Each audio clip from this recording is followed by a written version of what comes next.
Konnichiwa मिनासान। मैं तो आपको मैक्स स्कॉलरशिप के बारे में इतना सब कुछ बताती हूँ, आप मेरी तो सुनते नहीं। तो अब आप उससे सुनिए जो मैक्स स्कॉलरशिप से इंडिया से जापान आया है। सो हाय गाइस, मेरा नाम आर्यन है और I am a max scholar.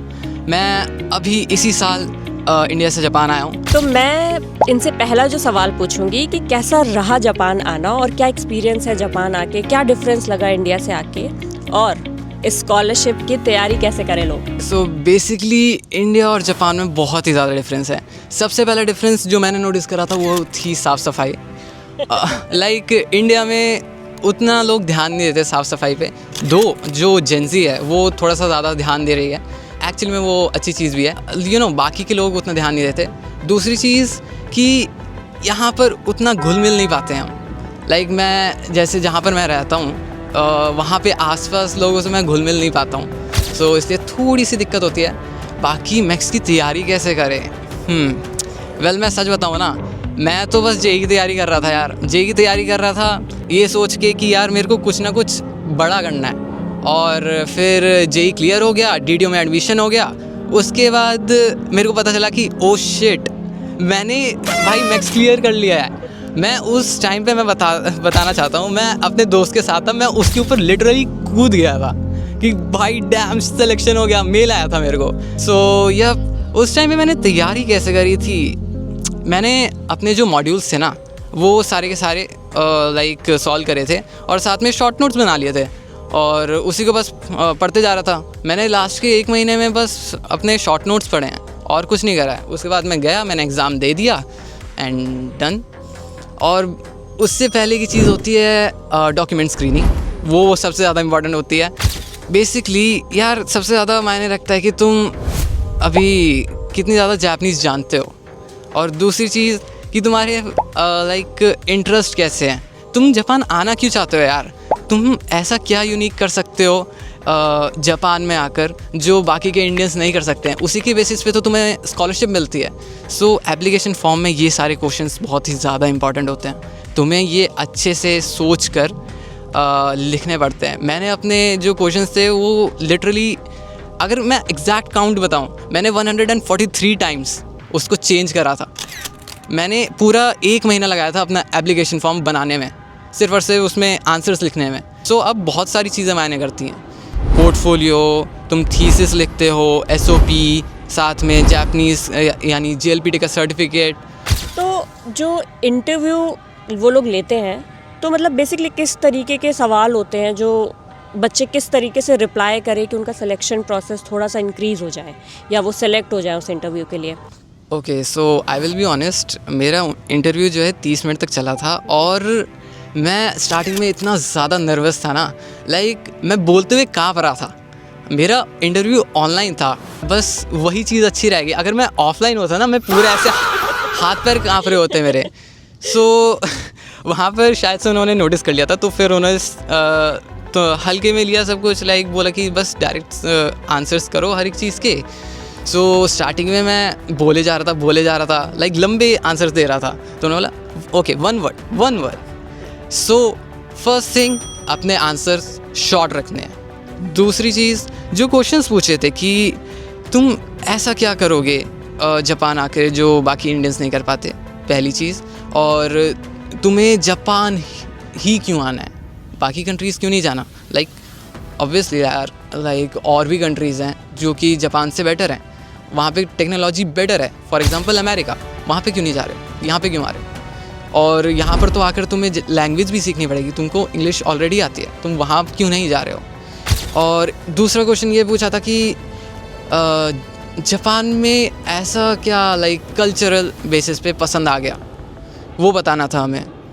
और बाकी तो बहुत लाइक खानदान से इजी से क्वेश्चंस थे। बेसिकली उन्होंने पूछा था कि तुम्हारी जेई की परसेंटाइल क्या आई है, तुमने अपना ये जो कोर्स चूज़ करा है ये क्यों करा है, रीज़न बताओ। और मेरे से पूछा कि तुम यहाँ पर आके जापानी लड़की के साथ शादी करोगे कि नहीं, तुम्हारी जेई में परसेंटाइल कितनी आई है, क्या तुम्हारे पेरेंट्स अलाउ करेंगे तुम्हें यहाँ पे आने का, क्या तुम्हारी जो मम्मी हैं उनको डर लग रहा है कि तुम यहाँ पे आके शादी करके यहाँ पे बस जाओगे। यही सब पूछा था भाई। Like it was actually fun. मतलब फिर शादी पे तुमने क्या जवाब दिया कि तुमने बोला कि हाँ मैं यहाँ पे शादी करके यहाँ पे बसूंगा या फिर मैं अपने इंडिया वापस जाऊँगा? आई गेस मैंने वहाँ पर मैं बोलना चाहता कि मेरे को इंडियन गर्ल्स ज़्यादा पसंद हैं, पर मैंने सोचा अगर ये बोल दूंगा तो फिर मेरे को बाहर कर देंगे, इसलिए मैंने बोला ही नहीं। मैंने बोला it's not really decided yet. So एक चीज़ सामने आई कि पेरेंट्स, तो बहुत सारे बच्चों की प्रॉब्लम ये है कि पेरेंट्स कन्विंस नहीं हो रहे हैं कि वो इंडिया छोड़ के आएँ यहाँ पे या स्कॉलरशिप वो लें।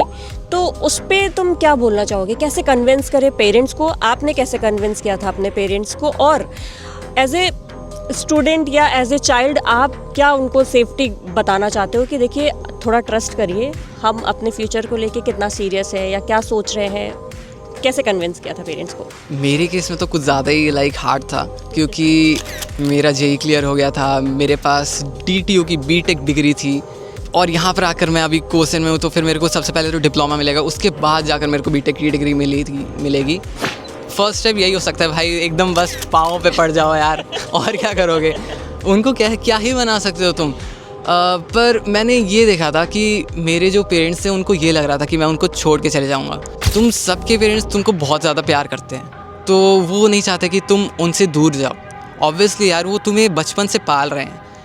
तुम खुद सोचो, तुम जब चले जाओगे ना, तब तुम्हें खुद से अंदर से थोड़ा सा रियलाइज़ होगा कि यार बहुत ज़्यादा याद आ रही है। वो चीज़ उनके लिए डबल होती है, तो उसकी वजह से वो इतना ज़्यादा डरते हैं। तो फिर तुम उनको थोड़ा सा ना ये बताओ कि हम वापस ज़रूर आएंगे, हम आपके लिए ही जा रहे हैं, हम वहाँ पे जाके पढ़ाई करेंगे, हम कमाएंगे, हम पैसा आपके लिए कमाएंगे। अभी तक आपने हमारा ख्याल रखा है, अब हम आपका ख्याल रखना चाहते हैं, इसकी वजह से हम यहाँ पर जाएंगे। मैंने बहुत ही ज़्यादा समझाया तो नहीं था, क्योंकि मेरे पापा तो मान गए थे पर मेरी मम्मी नहीं मान रही थी। सो मैंने एक दिन उनको बैठाया अपने पास और उनको बोला कि मम्मी मेरा सच में जाने का मन है, मैंने इतना ज़्यादा मेहनत करी है इसमें, तो क्या आपको लगता है कि मैं ऐसे ही छोड़ सकता हूँ इसे? अगर आपने इतनी मेहनत करी होती किसी चीज़ पे तो क्या आप छोड़ देते? तो फिर उस टाइम पे मम्मी ने तो बोल दिया हाँ मैं छोड़ देती, पर 2-3 दिन बाद थोड़ा सा उन्होंने बोला चल ठीक है चले जा तू, और फिर यही हो गया। फिर मैं आ गया जापान, और यहाँ पे बहुत से नए नए दोस्त बनाए मैंने, बहुत से कंट्रीज़ के दोस्त बनाए मैंने। सच बताऊँ ना, जैसे अभी मैं दीदी से बात भी कर रहा था, इन्होंने बताया कि अगर तुम किसी कम्युनिटी के अंदर हो तो उतनी ज़्यादा लोनलीनेस फील नहीं होती है। फॉर एग्ज़ाम्पल मैं अभी बहुत से स्कॉलर्स के बीच में हूँ। अब वो कोई स्कॉलर मंगोलिया से है, कंबोडिया से है, इंडोनेशिया से है, बहुत सारी कंट्रीज़ हैं, तो मेरे को कभी अकेला फील नहीं होता। यही है यार, यहाँ पे लाइफ भी अच्छी है। लाइफ अच्छी है, सब कुछ है, तो मैक्स स्कॉलरशिप ऐसा क्या देता है कि मतलब बच्चों को यहाँ पे आना चाहिए और इसका एक्सपीरियंस करना चाहिए इस स्कॉलरशिप का? मैक्स की सबसे अच्छी बात ये है कि इसका जो स्टाइपेंड है वो है 1,20,000 येन। मैं पर्सनली ज़्यादा से ज़्यादा 60,000 खर्च करता हूँ, तो उसमें से 60,000 येन बच ही जाएगा तुम्हारा। 60,000 येन बच जाएगा तो तुम खुद सोचो कि एक साल में तुम 7,20,000 बचा सकते हो, और उसमें क्या क्या नहीं खरीद सकते हो भाई। तुम अपने पेरेंट्स के लिए भी क्या नहीं खरीद सकते हो। और दूसरी बात ये है कि इस स्कॉलरशिप में ना एक्चुअली में हर एक चीज़ इंक्लूडेड है। तुम्हें डिग्री मिल रही है, तुम्हें जापान आने का मौका मिल रहा है। जापान जो है एक्चुअली में इतना ज़्यादा एडवांस्ड है टेक्नोलॉजी में, और साथ में यहाँ की इनकम भी हाई है। So basically maxed is the best scholarship, क्योंकि मैंने बहुत ज़्यादा रिसर्च करी थी स्कॉलरशिप्स पे। तो बाकी की स्कॉलरशिप्स भी अच्छी हैं, पर the easiest way is maxed. For example Mitsui जो है, मित्सुई भी एक स्कॉलरशिप है, पर उसमें N3 लेवल रिक्वायर्ड होता है, इसमें रिक्वायर्ड नहीं है। और इसमें जो है तुम्हें बहुत सारी फील्ड्स मिलेगी, बाकी की स्कॉलरशिप में वो अब बहुत ज़्यादा फील्ड्स नहीं है। यहाँ पर मैक्स्ड में बहुत सारी फील्ड्स हैं। For example UG, STC, masters, और साथ में अगर तुम्हें सिर्फ और सिर्फ किसी टीचर्स ट्रेनिंग प्रोग्राम में जाना है उसमें जा सकते हो, यंग लीडर्स में जा सकते हो। So the best one is maxed, so I will recommend you to just choose maxed. तो मेरा एक सवाल है कि जैसे बच्चों को तुम ये मत समझना कि बस स्कॉलरशिप मिल जाए उसके बाद तो मज़े ही मज़े, तुम्हें बहुत कुछ करना पड़ेगा, और अगर तुम उसके लिए रेडी नहीं हो तो फिर आई गेस यार तुम स्कॉलरशिप के लिए तो अप्लाई मत ही करो, क्योंकि सिर्फ मज़े के लिए आना इज़ काइंड ऑफ वियर्ड। तुम बस यहाँ पे घूमने आ सकते हो यार मज़े के लिए, तो तुम यहाँ पे पढ़ने आ रहे हो तो फिर तुम्हें थोड़ा सा मेहनत करनी पड़ेगी।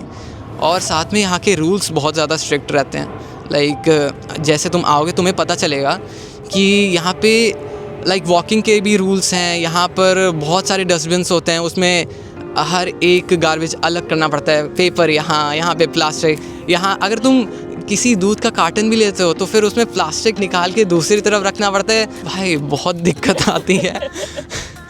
वेल पर ऐसी बात नहीं है कि सिर्फ और सिर्फ दिक्कत आती है, मज़े भी हैं। यहाँ पे बहुत सारे अच्छे जगह हैं। भाई मेरे को पहाड़ बहुत पसंद है, मैं पहाड़ों में गया और I felt like I was in a movie. भाई bro it was so beautiful. Like तुम जाओगे, तुम अगर फॉर एग्जांपल मिता के साथ जाओ, वहाँ पर रॉक गार्डन है, वहाँ पे जाओगे ना तुम्हें ऐसा लगेगा भाई तुम जुरासिक पार्क की किसी फिल्म में आ गए हो। It was so beautiful. So फिर आना चाहते हो तो फिर जो अभी मैंने पहले बोला उस रूल्स का ध्यान रखना।